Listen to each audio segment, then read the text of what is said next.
folks, Jamie Lundell here. I just wanted to talk to you guys today about a Damascus pattern that is super near and dear to my heart.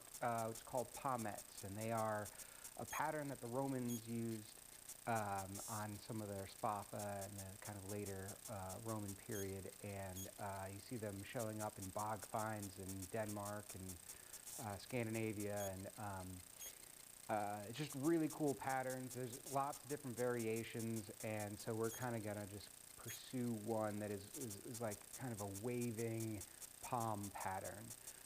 And so deconstructing that and thinking about how we're gonna do that, it needs a central trunk, if you will, and then like branches that come off of it. So what we're going to do is we're going to start with by making the branches that'll be on either side. So we're going to make one bar, we're going to weld up our layers, and then from there that bar will get cut in half. We'll put a bar in the center and then weld those together. But you'll see that as we go along here. So the first thing we're going to do is we're going to create our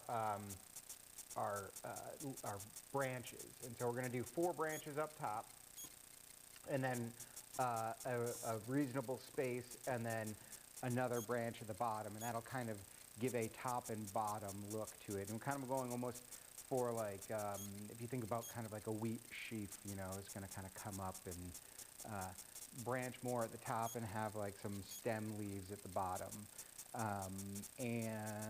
So once we do that, we need to go ahead and make sure that that we have it's not just straight lines, you know, we want to make it a little bit more organic. So what we're going to do is once we get this guy welded, we're going to crush in those sides a little bit to start making these C's, condense that down into a rectangle. So once we crush those corners in, forge it down, kind of like we were going to start doing crushed W's.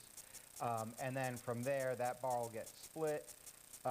We'll put a bright bar in the center, and then our branches on either side.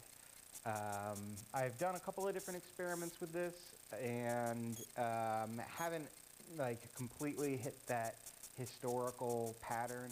It's something that I'm still working on, still developing, but it makes really cool patterns, something interesting, something that you're not seeing a lot of out there. So I figured it might be a fun video to share and bring you guys on this little adventure with me. So what we're going to do is get this all welded up, crushed down, and then get to that restack and go from there.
At a square right now, and at this point it's going to be compressing it down into a rectangle in order to turn that diagonal line into an S.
So we've gone ahead and crushed this design here, and you can see, let's see if we can see, yeah, so you can see the pattern in there, which is basically what I've drawn here, and I've gone ahead and cleaned up one side, you know, the side that is on the inside of my weld. I've added another bar of 15 and 20, which is right here. So now once this comes together, we're going to have this kind of almost bottom leaf and then upper branches kind of deal going on. So once this gets forged together, it'll get condensed down this way, because as you see, we have a lot more width than we do height. So as we bring this in, and we're going to make this a long and more longer and more narrow, or taller and more narrow. So what that's going to do is that's going to condense this and intensify this arcing, and really accentuate those crushed pieces. So once I forge this down, I'm going to forge it in a little bit, and then I'm going to bias it. So I'll forge it, re-square it from the corners, and what that's going to do, and then that's going to bring the pattern diagonally, and then from that square, I'm going to then condense it down, so that will turn that diagonal slash into an S from corner to corner. And so we'll have this kind of sweeping palmette pattern in the end.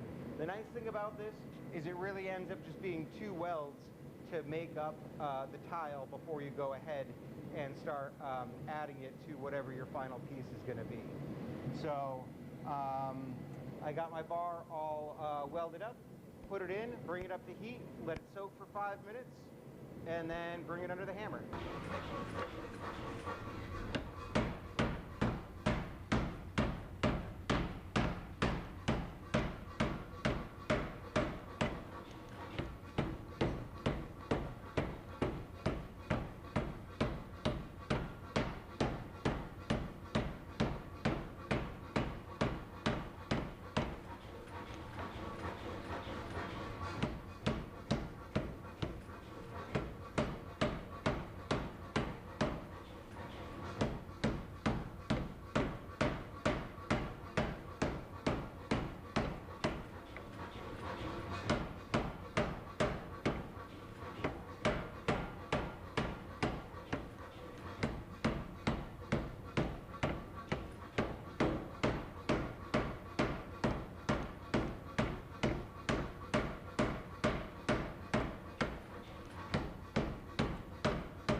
have that last weld done and bias, and so you can see, hopefully, let's see, there we go. So there's kind of our palmette. Now, I will say this one didn't come out quite as well as I wanted to. It's definitely a cool pattern, but there's some tweaking to be done. So I'm going to go ahead and think about this one a little bit and see if I can't alter the way that we're approaching this in order to get something that is a little bit more historically accurate. This is certainly a cool pattern. I'm certainly going to use it, but I want to strive for that historical accuracy in this, and so, you know, we got something that is palmette adjacent, and we're going to strive to, you know, perfect it.